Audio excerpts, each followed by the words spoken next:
Hello दोस्तों, आज हम बात करेंगे कार्डियोवैस्कुलर डिजीजेज में इन्फ्लेमेशन यानी सूजन का क्या रोल है।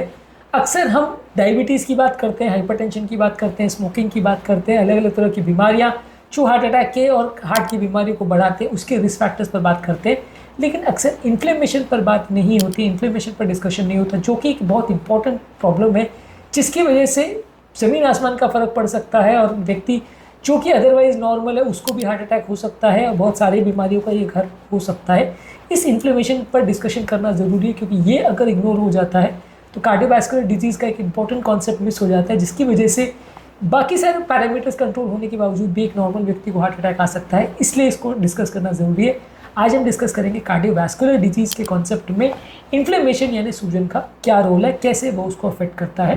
टॉपिक पर जाने से पहले जो लोग हमारे चैनल पर नए हैं उन्हें रिक्वेस्ट करूँगा कि चैनल को सब्सक्राइब करें, वीडियोज़ को लाइक करें, शेयर करें, फॉलो करें, कमेंट करें, पूरा देखें। टॉपिक इंपॉर्टेंट है, इसे एंड तक देखिएगा। चलिए शुरू करते हैं। इन्फ्लेमेशन एथेरोस्क्लेरोसिस बढ़ाता है, यानी कि हमारी नलियों की दीवारों को हार्ड करता है, जिसकी वजह से नलियों में फैट का जमा होना बढ़ जाता है। जब बहुत ज़्यादा सूजन और इन्फ्लेमेशन होती है तो कोलेस्ट्रॉल डिपोजिशन होने का टेंडेंसी कई गुना बढ़ जाता है। जब नलियों के अंदर सूजन होती है तो इसके रिस्पॉन्स में वहाँ नलियों के अंदर कोलेस्ट्रॉल जमा होना अक्सर चालू होता है। बॉडी क्या, जब भी इन्फ्लेमेशन होता है तब एक इम्यूनिटी रिस्पॉन्स क्रिएट होता है। वहाँ पे वाइट ब्लड सेल्स और मैक्रोफेजेस आते हैं जहाँ पे इंजरी होता है नलियों के अंदर, और वहाँ पे कोलेस्ट्रॉल का जमा होने का प्रोसेस चालू हो जाता है। जो बॉडी का जो बैड कोलेस्ट्रॉल है यानी ऑक्सीडाइज एलडीएल है वो वहाँ पे सबसे इजीली जमा होता है, और ये कोलेस्ट्रॉल जो है वहाँ पर फोम सेल्स बनाता है, जिससे कि प्लाक यानी कोलेस्ट्रॉल का डिपोजिशन बढ़ते जाता है। जैसे जैसे कोलेस्ट्रॉल का डिपोजिशन बढ़ते जाता है वैसे वैसे नलियों में ब्लड फ्लो करने के लिए जगह कम होती चली जाती है और ओवरऑल नलियाँ सिकुड़ती चली जाती है या नैरो होती चली जाती है। ब्लड फ्लो कॉम्प्रोमाइज़ होने लगता है, लोगों को हार्ट अटैक, लकवा या इस तरह की बीमारियाँ आती है। तो ये इन्फ्लेमेशन जो है वो एक इम्पॉर्टेंट फैक्टर है जिसकी वजह से कोलेस्ट्रॉल वहाँ पे जमा होता है। नॉर्मल नली में जहाँ ब्लड वेसल्स बिल्कुल ठीक है और हेल्दी है और कोई इन्फ्लेमेशन नहीं है, वहाँ पे ये कोलेस्ट्रॉल इतना इजीली जमा नहीं हो पाता नली में और इतना हार्ट अटैक को नहीं करवाता है। लेकिन जहाँ पे इन्फ्लेमेशन या सूजन है वहाँ पे इसका रोल काफ़ी बढ़ जाता है, वहाँ पे कोलेस्ट्रॉल डिपॉजिट होने का चांस कई गुना बढ़ जाता है। वहाँ पे कई बार हार्ट अटैक नॉर्मल नली में भी आ सकता है। ये इन्फ्लेमेशन सबसे इंपॉर्टेंट रिस्क फैक्टर है जो कि कोलेस्ट्रॉल के जमा होने की चांसेस को बढ़ाता है। नॉर्मल कोलेस्ट्रॉल वाले व्यक्ति का भी अगर इन्फ्लेमेशन बॉडी में होगा तो कोलेस्ट्रॉल वहाँ पे जमा होगा, लेकिन एबनॉर्मल और बहुत हाई कोलेस्ट्रॉल वाले व्यक्ति की भी अगर बॉडी में इन्फ्लेमेशन नहीं होगा तो उतना ज़्यादा डिपोजिशन नहीं होगा। तो कोलेस्ट्रॉल नली में जमा होगा या नहीं वो सबसे ज़्यादा इस बात पर डिपेंड करता है कि वहाँ इन्फ्लेमेशन है कि नहीं, ना कि सिर्फ कितना ज़्यादा कोलेस्ट्रॉल ब्लड में है। ऑब्वियसली ब्लड में अगर ज़्यादा कोलेस्ट्रॉल है तो डिपॉजिट होने के चांस बढ़ जाते हैं, लेकिन सिर्फ वही फैक्टर नहीं है जो इन्फ्लुएंस करता है। इन्फ्लेमेशन उसमें सबसे इंपॉर्टेंट पार्ट प्ले करता है। इसके अलावा सेल्स की जो इनर लाइनिंग है जिसको एंडोथेलियम बोलते हैं, वो कई बार वहाँ पे जो सेल्स का फंक्शन है वो कॉम्प्रोमाइज़ हो जाता है। एंडोथेलियम का प्रॉपर काम नहीं हो पाता है, जिसकी वजह से लोगों का प्रॉपर ब्लड फ्लो और नॉर्मल वैस्कुलर हेल्थ मेंटेन नहीं हो पाता। ये एंडोथेलियम की सेल्स खाली एक कोटिंग या एक कवरिंग नहीं रहती, ये सेल्स कई बार काफ़ी तरह के पदार्थ बनाती है, खासकर जो नाइट्रिक ऑक्साइड बनाता है, जिसकी वजह से नलियाँ डायलेट होती है और ब्लड सप्लाई इंप्रूव होता है। जब बॉडी में इन्फ्लेमेशन होता है और इन्फ्लेमेटरी साइटोकाइंस वहाँ पे ज़्यादा आते हैं, जैसे TNF अल्फा यानी ट्यूमर नेक्रोसिस फैक्टर अल्फा या IL-6 यानी इंटरल्यूकिन 6, ये सबसे इंपॉर्टेंट इन्फ्लेमेटरी साइटोकाइंस या मीडिएटर्स रहते हैं। ये जब बॉडी में आते हैं तो ये एंडोथेलियम को प्रॉपर काम नहीं करने देते, जिसकी वजह से ये एंडोथेलियम की जो लाइन है ज़्यादा स्टिफ हो जाती है, ज़्यादा हार्ड हो जाती है। इसमें नाइट्रिक ऑक्साइड बनने की कैपेसिटी कम हो जाती है, ज़्यादा सिकुड़ने लग जाता है, जिससे ब्लड प्रेशर बढ़ता है और इससे नलियों में कोलेस्ट्रॉल डिपोजिशन होना बढ़ता है। यानी कि ये एंडोथेलियम का प्रॉपर फंक्शनिंग नहीं होगा अगर इन्फ्लेमेशन वहाँ पे है।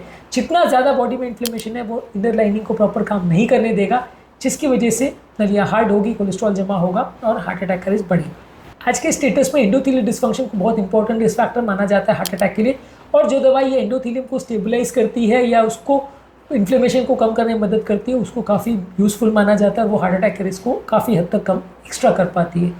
इसके अलावा जब नलियों में कोलेस्ट्रॉल जमा होता है कोलेस्ट्रॉल का प्लाक बनता है जिसके ऊपर एक मेम्ब्रेन होती है। ये मेम्ब्रेन जब तक स्टेबल है तब तक कोलेस्ट्रॉल वहाँ से लीक नहीं होगा और वो नली में ब्लॉकेज नहीं करेगा, क्लॉटिंग नहीं करेगा।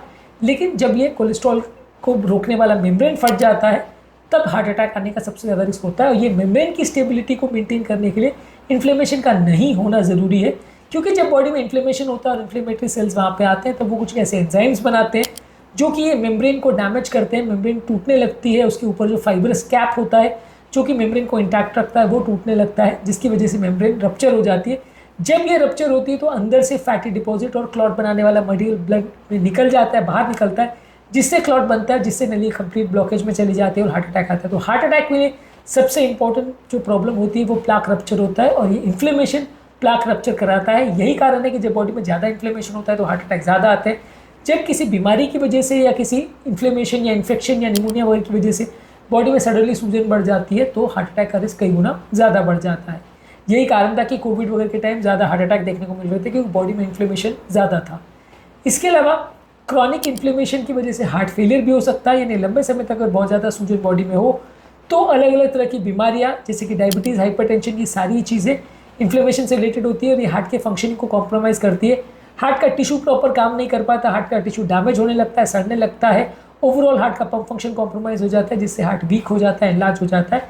तो इन्फ्लेमेशन बिना हार्ट अटैक करवाए भी डायरेक्टली हार्ट को डैमेज कर सकता है और हार्ट फेलियर करवा सकता है। बहुत सारी बीमारियों में बॉडी में जो इन्फ्लेमेटरी मार्कर्स होते हैं वो कार्डियोवैस्कुलर रिस्क को प्रेडिक्ट करते हैं। जितना ज़्यादा इन्फ्लेमेशन होता है उतना ज़्यादा हार्ट अटैक होता है। जुपिटर ट्रायल वगैरह में शो किया गया था कि इवन अगर नॉर्मल कोलेस्ट्रॉल भी रहे और बॉडी में HSCRP यानी इन्फ्लेमेशन वाले मार्कर ज़्यादा रहते हैं तो हार्ट अटैक लगने का रिस्क और पेरिफेरल आर्टरी रिस्क का रिस्क ज़्यादा रहता है। इन्फ्लेमेटरी मार्कर जैसे ही कम होते हैं वैसे ही लोगों का कार्डियोवैस्कुलर इवेंट्स या प्रॉब्लम्स होने का रिस्क कम हो जाता है। तो नॉर्मल कोलेस्ट्रॉल वाले व्यक्ति और हाई कोलेस्ट्रॉल वाले व्यक्ति में भी इन्फ्लेमेशन एक इंपॉर्टेंट पैरामीटर है, जिसकी वजह से हार्ट अटैक का रिस्क बढ़ता या कम होता है। जितना ज़्यादा इन्फ्लेमेशन होगा उतना रिस्क बढ़ेगा, जितना कम इन्फ्लेमेशन होगा उतना रिस्क कम होगा। इस फैक्टर को भी अलग अलग स्टडीज़ में शो किया गया है और ये इन्फ्लेमेटरी मार्कर्स को टेस्ट करके भी हम जज कर सकते हैं कि किस व्यक्ति को कितना हार्ट अटैक आने का रिस्क है। इसके अलावा कुछ रिस्क फैक्टर्स हैं जो बॉडी के इन्फ्लेमेशन को बढ़ाते हैं, जैसे स्मोकिंग, हाई ब्लड प्रेशर, मोटापा, डायबिटीज़ और बैठे बैठे का जीवन यानी सेडेंटरी लाइफस्टाइल, वो इन्फ्लेमेशन को बढ़ाते हैं। और ये जब प्रॉब्लम्स बॉडी में आती है तो हार्ट अटैक होने का रिस्क बढ़ता है। तो ओवरऑल जो जो चीज़ें बॉडी में इन्फ्लेमेशन या सूजन को बढ़ाती है वो हार्ट अटैक के रिस्क को बढ़ाएगी, जो जो चीज़ें बॉडी में इन्फ्लेमेशन या सूजन को कम करती है वो हार्ट अटैक या हार्ट फेलियर के रिस्क को कम करेगी। इस एस्पेक्ट को समझना जानना ज़रूरी है, उस पर काम करना ज़रूरी है। यदि हम इस पर काम नहीं करते हैं और सिर्फ कोलेस्ट्रॉल पर ही फोकस करते हैं या सिर्फ BP शुगर पर ही फोकस करते हैं तो ये इंपॉर्टेंट एस्पेक्ट मिस हो जाता है और इसकी वजह से भी नॉर्मल BP शुगर वाले व्यक्ति को, नॉर्मल कोलेस्ट्रॉल वाले व्यक्ति को भी हार्ट अटैक आ सकता है। तो इन्फ्लेमेशन भी एक इंपॉर्टेंट और रादर सबसे ज़्यादा इंपॉर्टेंट पैरामीटर है जिस पर वर्क करना ज़रूरी है। और जो जो इंटरवेंशन इन्फ्लेमेशन को कम करते हैं वो हार्ट अटैक, लकवे का और हार्ट अटैक फेलियर के रिस्क को काफ़ी कम तक कम करते हैं। इसलिए इस एस्पेक्ट को इग्नोर नहीं करना चाहिए और इस पर भी काम करना ज़रूरी है। आज के टॉपिक में हमने बात करी कि इन्फ्लेमेशन किस तरह से कार्डियोवैस्कुलर डिजीज़ के रिस्क को बढ़ाता है और इसका क्या रोल होता है हार्ट अटैक, लकवे और इस तरह की बीमारी में होने में, और क्यों इससे हमें इग्नोर नहीं करना चाहिए। उम्मीद करूँगा कि आज के टॉपिक में कुछ नई बातें जानने को मिली होगी। जो लोग हमारे चैनल पर नए हैं उन्हें रिक्वेस्ट करूँगा कि चैनल को सब्सक्राइब करें, वीडियोज़ को लाइक करें, शेयर करें, फॉलो करें, कमेंट करें।